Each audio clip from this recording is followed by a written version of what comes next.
It was a fairy tale wedding, but now the Duchess of Sussex revealing the warnings she received from British friends before she said yes. You shouldn't do it, because the British tabloids will destroy your life. She says in an interview with ITV she had no idea how her new family would face so many, quote, untrue stories. I never thought that this would be easy, but I thought it would be fair.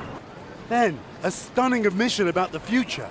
I don't know, just to take each day as it comes. It's not enough to just survive something, right? Like, that's not the point of life. You've got to thrive, you've got to feel happy, and I think I really tried to adopt this British sensibility of a stiff upper lip. This morning, a source close to the couple tells NBC News later this year they're planning to take a break from public life, and some of that time will be spent in America. Prince Harry has said he tried to warn Meghan. He has spent his life in the spotlight.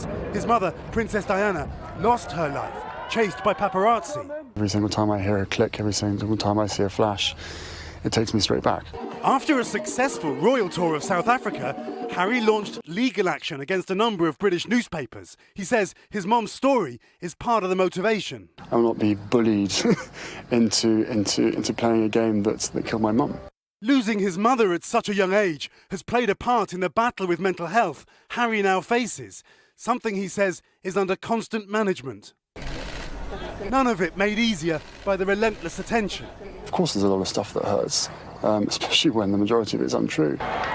Reports that do appear to have been true, but perhaps exaggerated, a rift between Harry and his brother William. We'll always be brothers. We're certainly on different paths at the moment, but I will always be there for him, and as I know he'll always be there for me. As brothers, you know, you have good days, you have bad days. But the hardest days come when he believes unfair scrutiny affects his family. Thank you for asking, because not many people have asked if I'm okay, but it's a very real thing to be going through behind the scenes.